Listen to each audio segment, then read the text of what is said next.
Hey guys, Mel here, back again.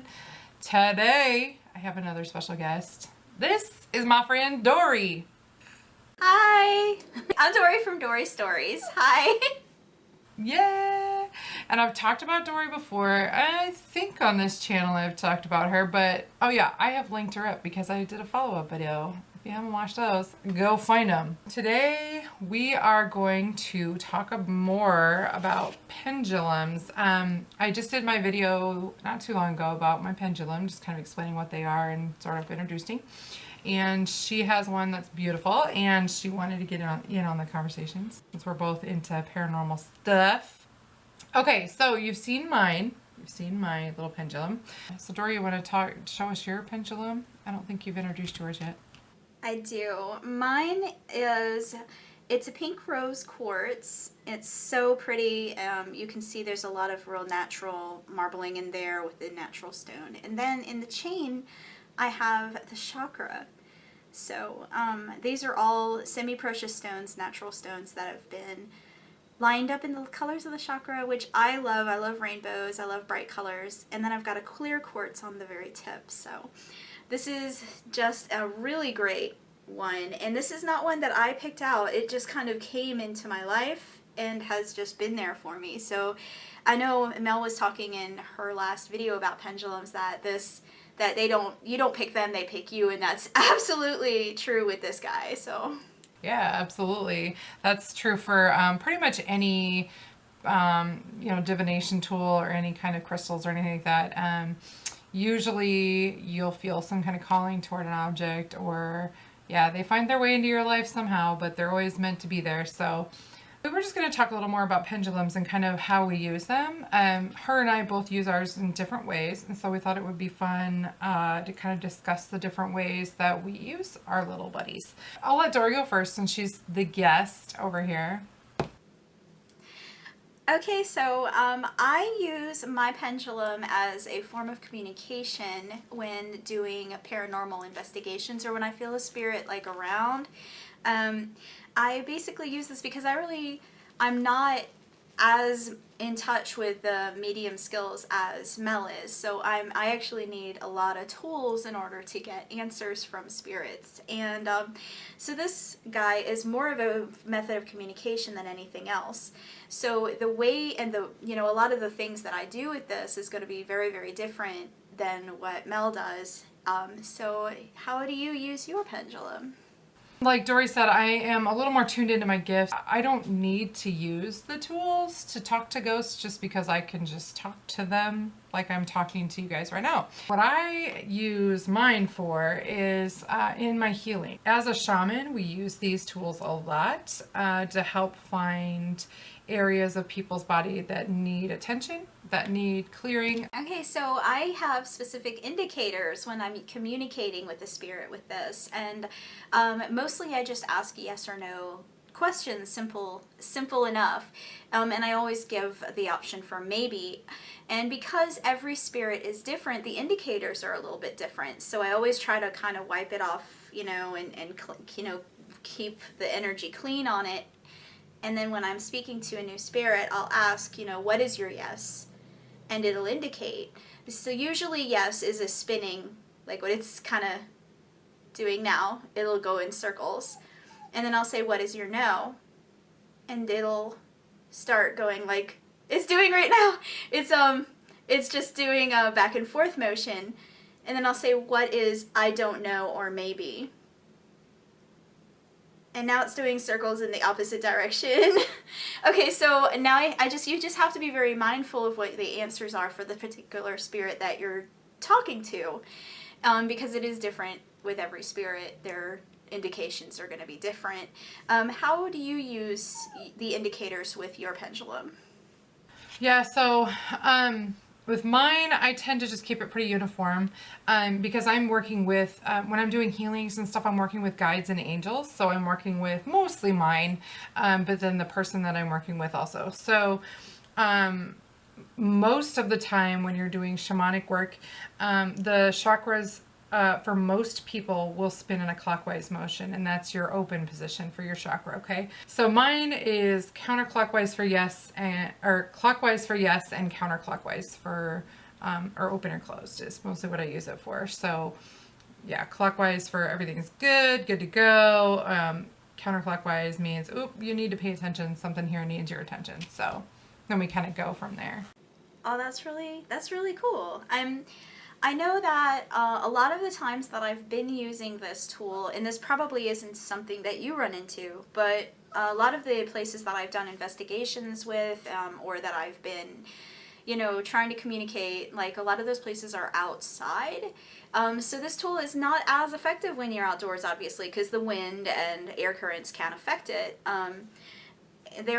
So there's need to use other tools in that particular situation. Are there times in healing that this tool isn't necessarily the most effective?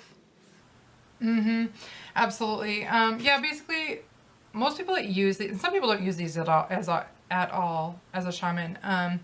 It's completely up to the person. I mean, it's a personal thing, how everybody does it a little bit different. You learn about it in class. Now, if you want to actually use it in class, you don't have to. I don't necessarily love to use this. I can feel energy and sense energy and run energy really easily just with my hands.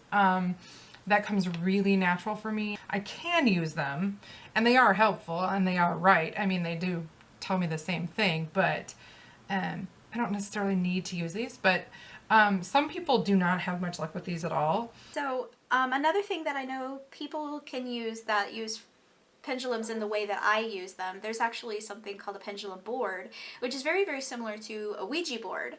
It just basically has numbers and letters. And you can do something similar to what you're talking about, the open and close, and you just hold it over each number or letter, and you wait for it to give an open response, and that gives you ways to spell out responses in a very similar way to a Ouija board. It takes a lot longer, and it's not a method that I like because it takes so long and because you're moving your hand as you go. So to me, it doesn't seem as reliable. But have you done anything similar to this, like trying to get an answer literally spelled out? No, I know what you're talking about. I've seen them, but I've never actually been in the presence of one. Like, I've never seen one in person, but I have seen them. No, I know that some people, I have not done this just because, like I said, communicating with spirits is a lot easier for me than that. I don't need to use this stuff. But I have heard of and know people that use these to get yes or no answers, like when they're talking with their guides or they're trying to figure out, should I buy this car? Should I take this job? Should I move? That kind of thing.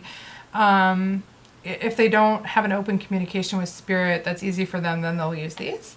And I know that people have, just yes or no questions. You can just say, usually you would phrase it kind of like, with taking this job offer that I've gotten, be in my highest and greatest good, and then you can wait for a yes or no answer. So, whatever your yes and whatever your no is, whenever you get a new pendulum, you should program your pendulum.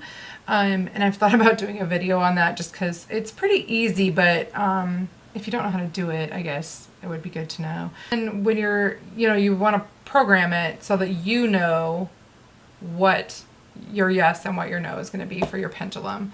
And then, then it's very handy. You can ask it yes or no questions. You can, kind of anything you want to know, you can ask. So. Okay, so I do something very similar. I've talked a little bit on my channel about how I was raised pagan. My mother is pagan, and she really has very strong connection with the natural elements of the world. So that's actually what I use in what you call programming. I actually call preparing.